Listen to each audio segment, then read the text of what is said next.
Hi. And welcome to Dance Conversations with Leah and Anna. Hi, I'm Anna. I'm Leah. Today we will be discussing the recent production at the Carolina Performing Arts called Gymnopédie, and it's by Compagnie Chouinard, who is a French-Canadian choreographer who brought two of her works down to Chapel Hill last weekend. Mm-hmm. We saw it. We have Thanks, some Indy. thoughts. Thanks, Indy.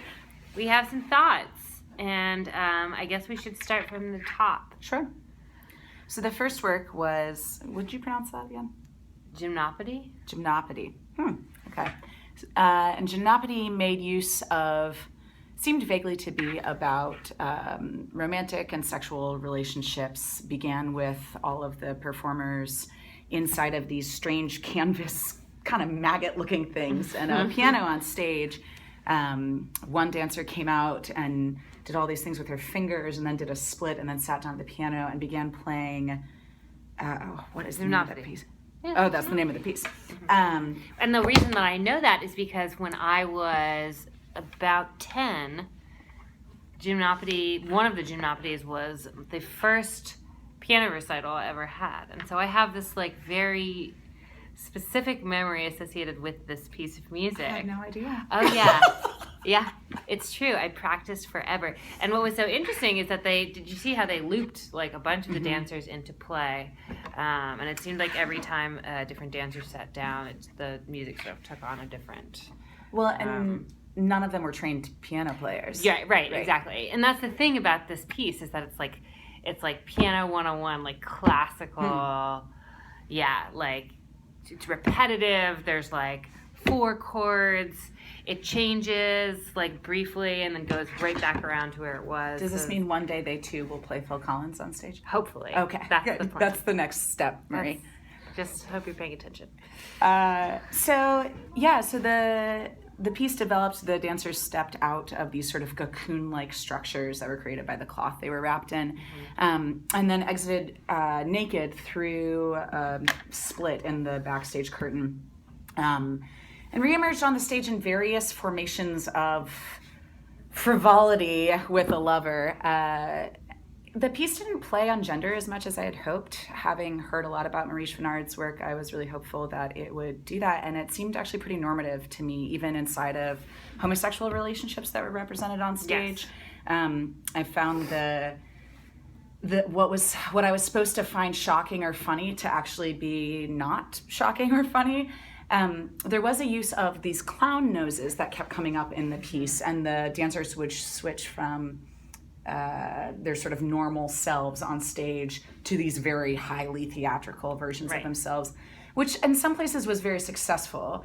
There was one person who was standing on another one's shoulders and had a clown nose on, and they kept running into the wire on stage. That was very effective. It was funny. I mean, it was very simple and funny, but there were other times where I felt that, they all took a bow halfway through. It was trying to get us to clap for them, and it was a lot about like how we perform ourselves. Well, and what's interesting, too, is that they had this very explicit prop, which is the clown nose. And so once they put on the clown nose, they were, like, very explicitly a clown and, like, not, like, without any relation to the person that they were embodying on stage before. But the sort of sexual sort of romps and things that were happening were also, I would say, at the same physicality of that clowning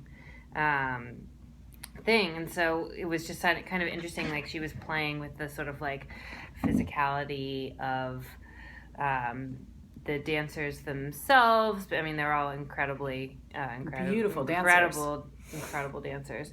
And then playing with this idea of like what this particular experience is supposed to look like, it's supposed to sound like. And then they would put on the clown noses, and the clown noses weren't different enough from what she had already played on without the clown noses, so it almost seemed a little bit irrelevant to me, or like beating us over the head with it. It just sort of seemed like, because we had already seen that she was playing with this sort of wild, like, you know, like going above and beyond what we would have needed in order to get it. Like it just didn't seem like she needed to do that. I don't know. There was also, I was remembering this duet in the middle that was this very tall female dancer who was on black point shoes. Yes. And with a partner who was much shorter than her. Right. And it was that was interesting. It was interesting. It was kind of grotesque and like kind of weird. And do you remember she was doing all of those movements that were like, and also in time with this really, really beautiful score of music. Right. So that contrast is really interesting. It was kind of like ugly movement. I wanted to see more of that. Yes, that would have been, I could have just watched that. The part that was the least compelling for me was when it was the two women who came out with the champagne flutes. And they sat down and they did that whole scene. And that it was like lesbian light love and like it was like pushing each other's crotches with our feet. Yeah, that's right. It was such a weird. I was like, well, I don't do think that. I would do That's that. weird. No, not with my foot. No, it was just really strange. And then one of them gets a call on her cell phone, and she leaves. And which I was hoping that would go somewhere, and it didn't. Well, then she just came out with a dude, and they frolicked and like had sex in the audience, basically. Which and the other woman on stage looked very sad, and she was very compelling. I mean, she was a compelling performer, but it didn't. It felt like it was supposed to be moving me to really great emotional depths, and it just didn't for me. Something that I noticed in this entire program was the lack of connection between the dancers. I felt, and I don't know if this is intentional or not, certainly in the second work a lot, I felt like there was absolutely no real sense of connection or like established relationship between the other dancers, which sort of leads into the next... Do you want to talk about the second work? Yeah, so the next work, the second half of the program, was based off of these... inkblot drawings. They looked like inkblot drawings by a French artist named Henri Michaud. And the artist actually set up these as a series. So, and I don't know whether they are chronological or not, but you are supposed to view them as a series. And so they're called movements. And basically the way that Marie Chouinard designed it is that there is a huge projection in the back, which is a white projection, and then slowly began to go through sort of one slide after another these movements. And initially, I lost interest very quickly because it felt a little bit to me like there was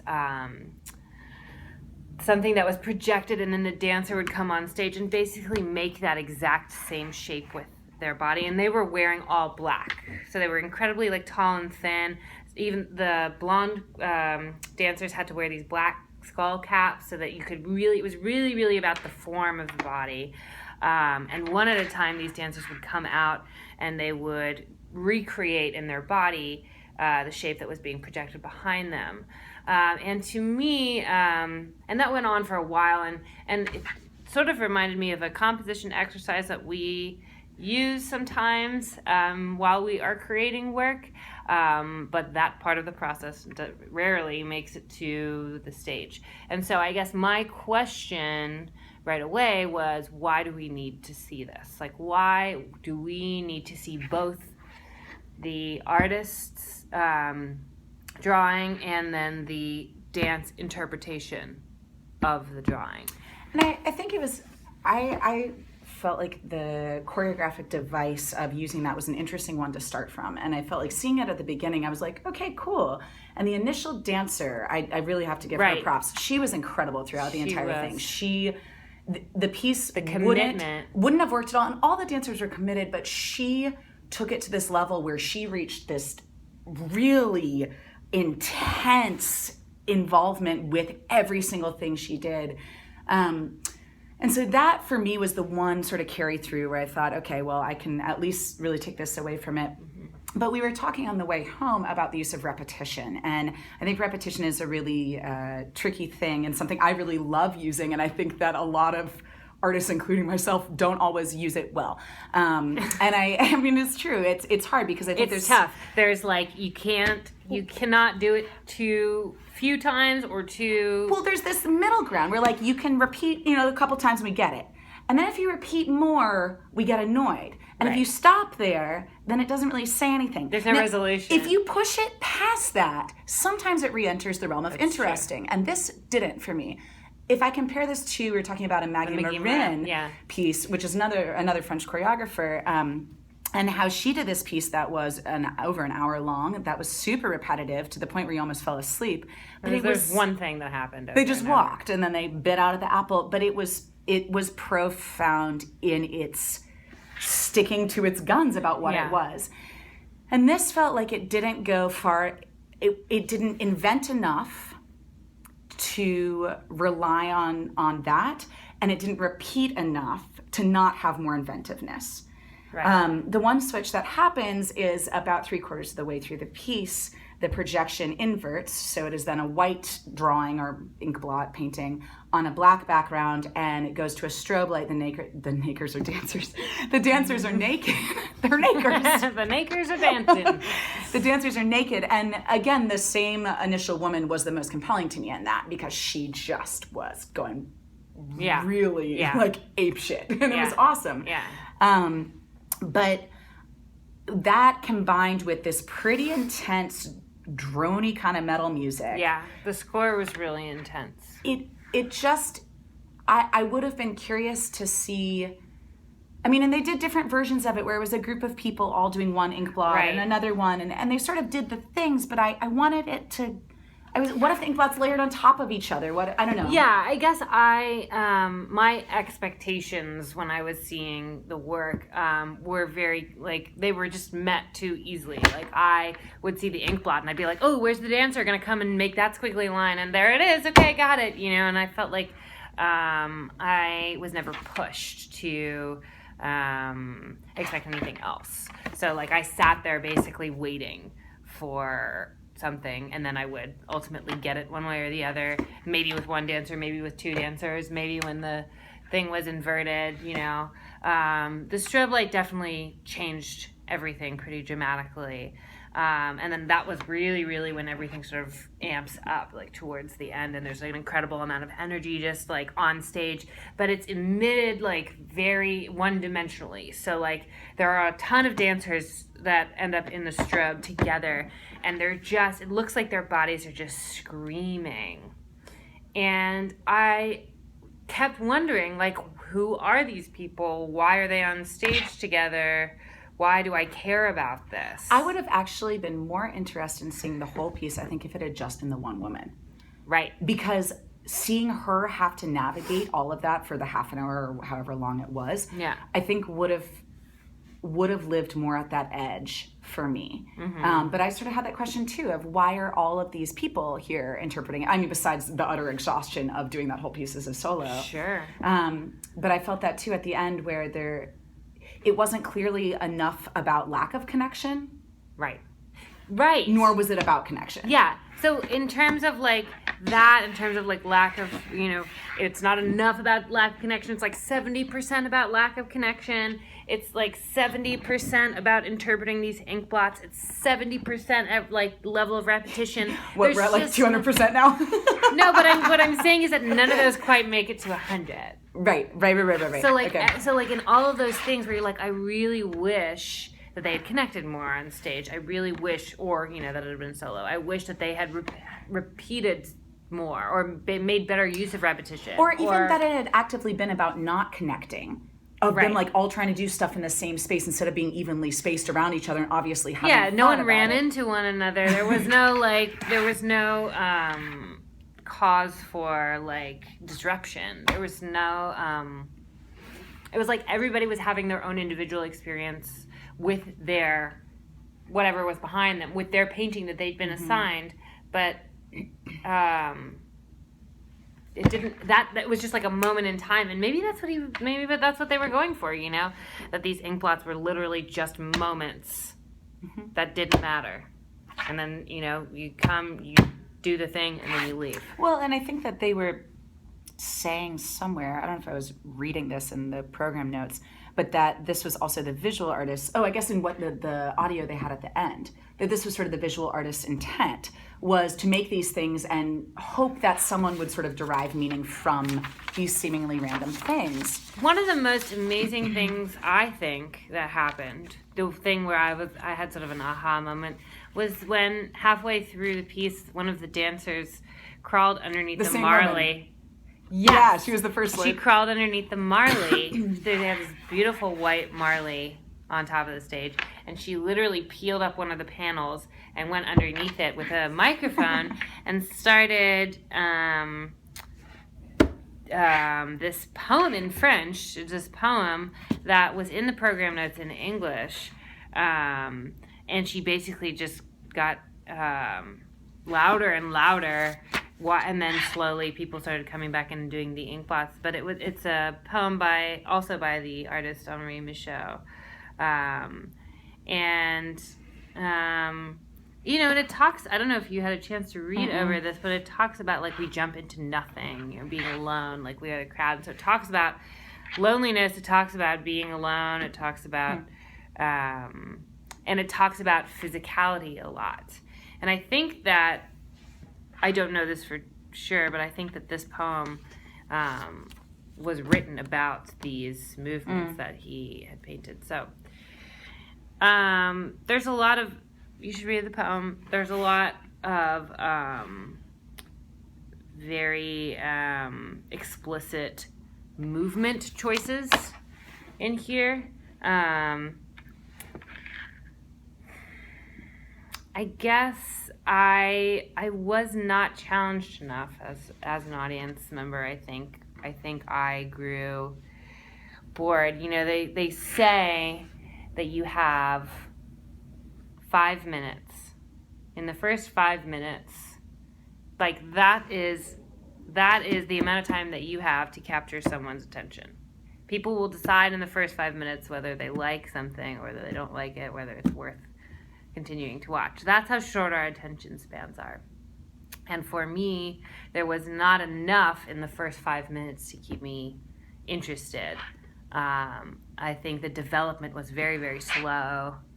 And although there were some really interesting and compelling things that happened towards the end, I'd already made my decision that I was going to be able to guess what happened. I think I kept hoping the whole time. I think I didn't make my decision, but I kept hoping. Yeah.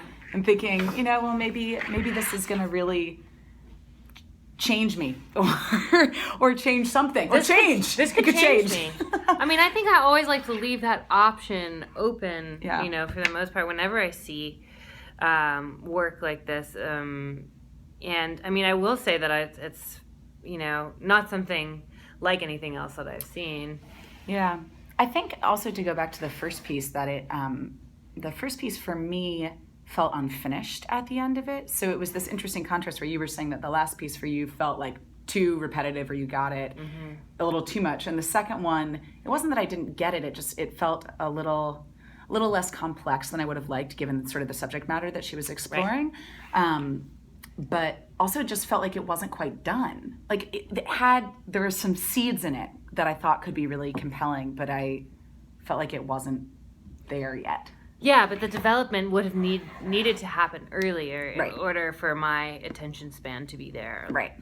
In order for me to go along the journey with her, I would need to see those things, those seeds not only be planted, but then evolve into something. Right. And that did not happen for me.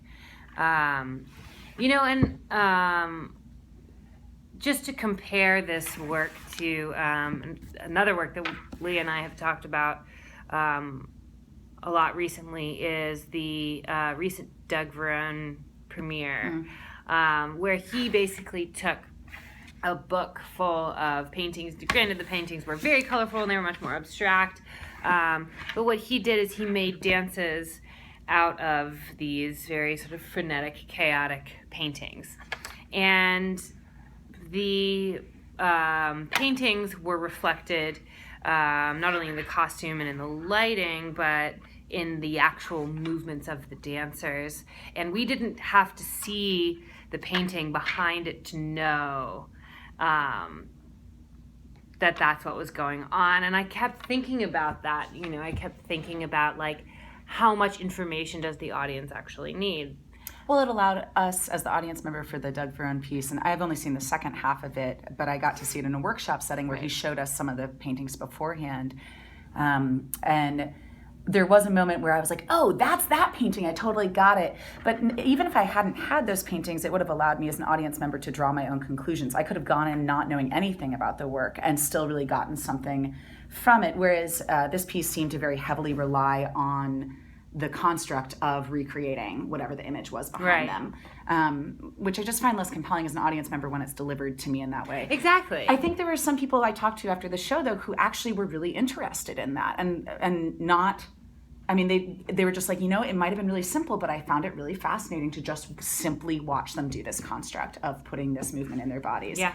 I just think personally that isn't what I don't like being fed the information as an audience member, and so it just felt like there wasn't a lot of space for me to come to my own conclusions about what this could be. Right. Yeah. And maybe I could have stopped watching the paintings and just watched them, and that might have been more interesting to me, but I couldn't because they were right there. Yeah, I mean, there was no getting around them. That was huge. Yeah, I agree, and maybe maybe that's what this whole work is really just trying to say, is that it's just about form.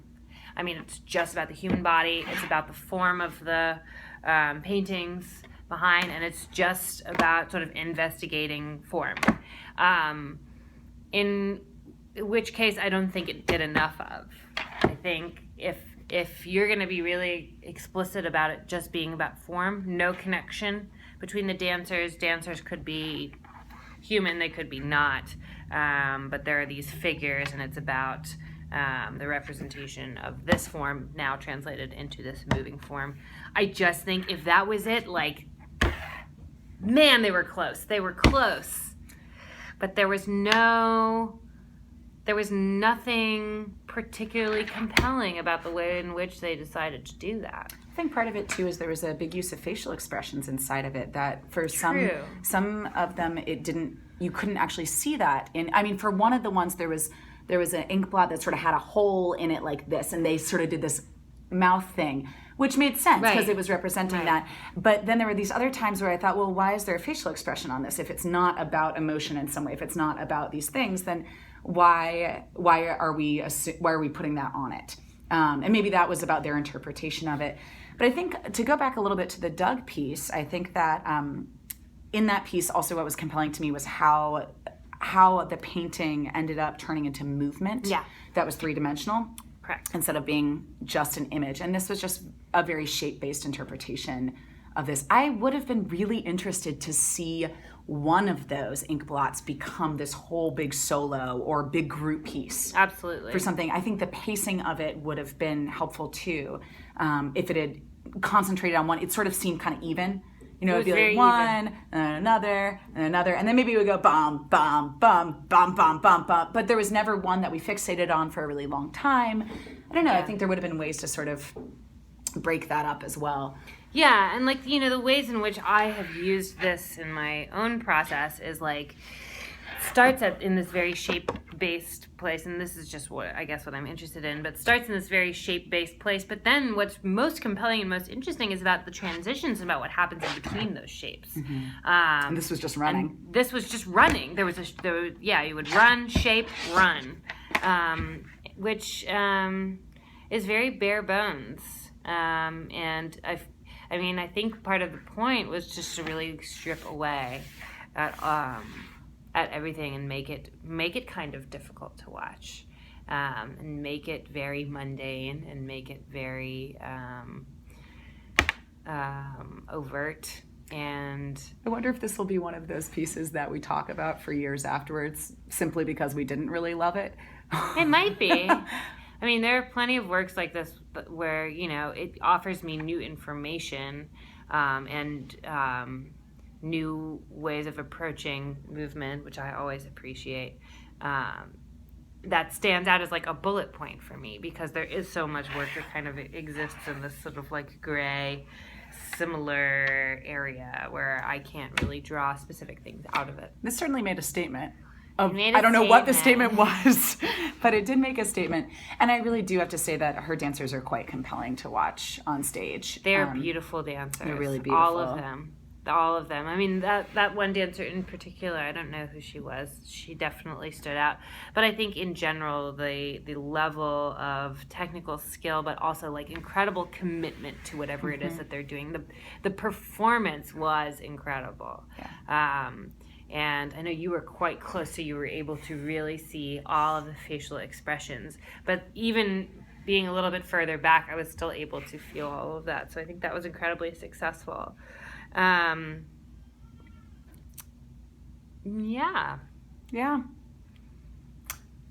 I walked away and I was like, this is so French. This is such a French, like French sensibilities all over this. In the first piece and in the second piece. I think there's like, in the first piece it was more to do with sense of humor. And in the second piece it was more to do with the aesthetic. And I could be totally off the mark here, but that is sort of how I left. Mm-hmm. I left it being like, this is something I will never see in Chapel Hill ever again. Well, and I do have to commend CPA and Emil Kang. Yes. Emil Kang. Sorry. Sorry, Emil. You can say it again. This is an unedited video. We can just, do you want to just start this whole conversation over? So, Maurice Renard. But I think that's one of the things that Carolina Performing Arts does really well, is takes risks on things and brings in stuff that is different than what we normally see. And I'm really, really appreciative of that with this work, even if it was not my favorite work that I've ever seen.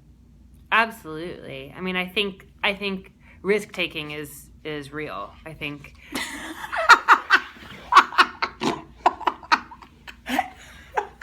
You want to say that one again? What I meant. You know this thing. I think. Wait! Hear me out. All right, continue. I'm just crying now. It's fine. What did you want to say about risk? Oh, you're taking risks with those papers. Sorry, I'm done. When you create a season of artists, you know this as well as anyone else. When you create a season of artists, you don't necessarily know how successful they're all going to be, and how people will respond to them and how they fit into the rest of the season. And so what I was saying is that it is important in that role to take risks. Absolutely. So that we can be exposed to lots of different things. I mean, I think that's what's so awesome about what ZPA is doing, is that they're pushing to get new, interesting artists in. And look, that audience would never, they've probably never seen anything like it. And they got a standing ovation. I mean, it was a very successful show. I kind of wish I'd hung out in the lobby afterwards to hear what the sort of general buzz was afterwards. Yeah, but I guess that's it. Thanks, Indy. Thanks. Anytime you want to send us to a dance show, we'll be happy to review it with our top knots. This is the top knot hour. This is the... Wait, I'm also wearing a red plaid. Oh. That's really cute. Okay.